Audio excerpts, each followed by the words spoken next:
What is up YouTube? We're Underleveled. My name is Taka, and in this video, I'm gonna be going over the Stellar T3 wireless Joy-Cons from QRD. So let's talk about it.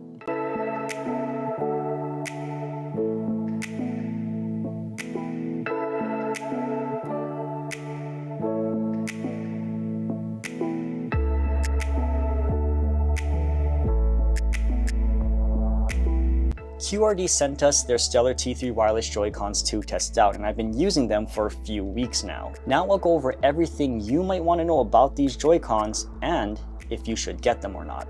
First, let's take a look at the Joy-Cons themselves, then I'll go over all of the specs and details. These Joy-Cons have an ergonomic design to them, allowing them to fit perfectly in your hands.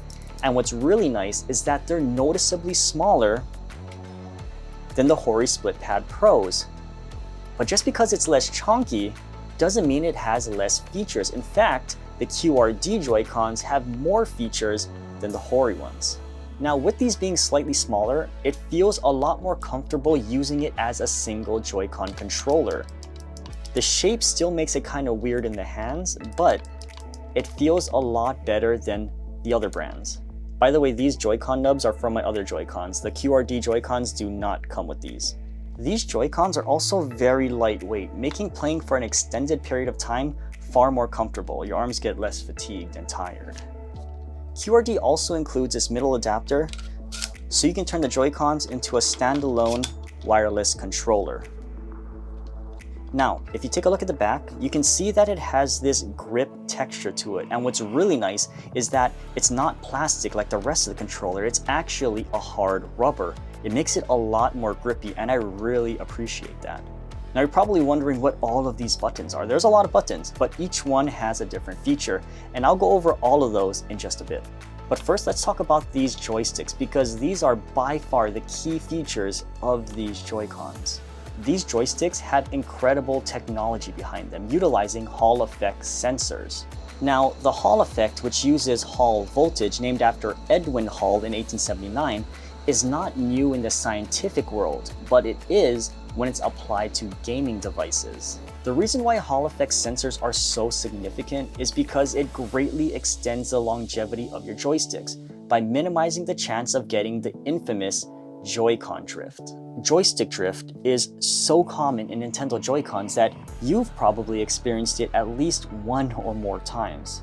It is so frustrating buying brand new Joy-Cons and praying that they will last longer than the previous ones, because it's not a matter of if they will break, it's a matter of when they will break. That's because Joy-Cons and many controllers use analog joysticks, which use potentiometers or potentiometers or pot meters for short.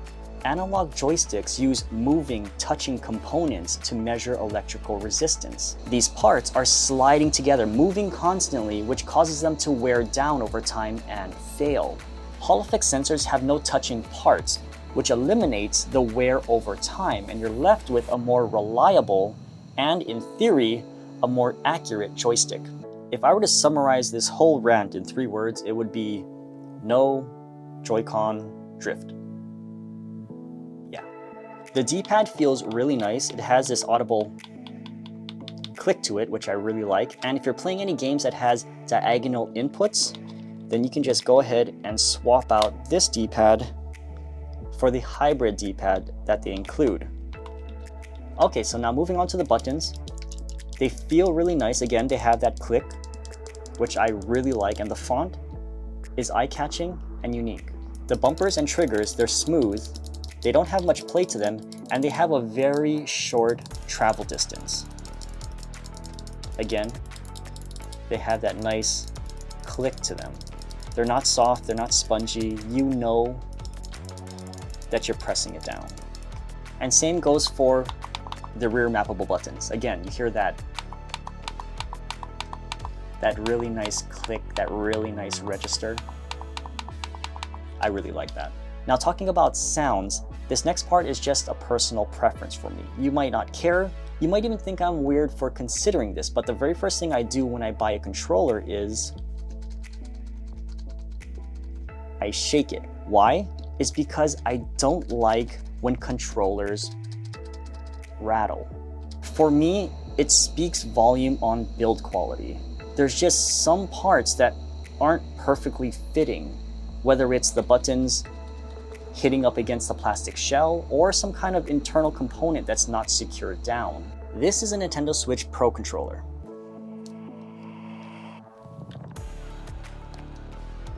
This is a standard Nintendo Switch Joy-Con.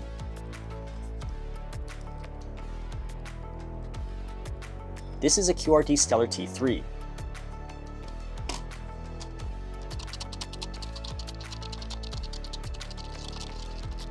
What I'm saying is that there is room for improvement on that front, but again, that's just a personal preference of mine. It doesn't affect the performance at all with these Joy-Cons. Now looking at the buttons, you have your normal face buttons, but each Joy-Con also has its own turbo button, which is really nice. And looking on the back, you have two rear mappable buttons, and these two small buttons up here, the one with the M on it allows you to set macros. Now if you don't know what a macro is, it's pretty much like a turbo button, but instead of just pressing one button repeatedly automatically, you can set a sequence of commands. The button underneath is to control vibration intensity. It has 5 vibration modes to choose from, including turning vibration completely off. Now let's take a look at the lights. It's really hard to make Ergo Joy-Cons look unique, but QRD absolutely nailed it with these LED accent lights that run alongside each Joy-Con. Now if you're wondering if these accent lights serve any purpose, the purpose is to look cool, and I think it absolutely does. Now you can change the lights to a variety of different colors to suit your taste, or you can decide to turn them completely off. Inside has a 6-axis gyroscope, which is very nice, very responsive, and very smooth. Now another really nice thing is that each Joy-Con has an internal 500 mAh battery that you can charge independently with the included USB Type-C cable. These Joy-Cons are compatible with all switches, Switch, Switch Lite, and Switch OLED. So what do I think of these Joy-Cons? Are they worth buying? If you play mostly handheld, then I 100% recommend picking these up. These are by far the most comfortable ergonomic Joy-Cons I have ever held. And what absolutely blows my mind is that these are smaller, slightly thinner than some of those really chunky ergonomic Joy-Cons, but they have the same, if not more features than those other Joy-Con brands. Now if you play mostly docked, I still highly recommend these as an external wireless controller because you can set your own macros, which is a feature that can be used in almost every single game out there in some way, shape, or form. Not only that, but the Hall Effect Joysticks will save you a lot of heartache from Joycon Drift. You can buy these controllers on their website for $58, but they're going to have a sale on Black Friday which will take 20% off any controller on their website. The sale ends November 28th, 2023, so make sure to take advantage of that offer. And just for full transparency, we don't profit from this code in any way. You can probably even just go on Google and find the code there. But thank you so much for watching, and if you found this video helpful, then don't forget to hit that like button, as well as subscribe and turning on the bell for notifications for more Nintendo Switch accessory reviews. But thank you for watching, and I'll see you next time. Bye.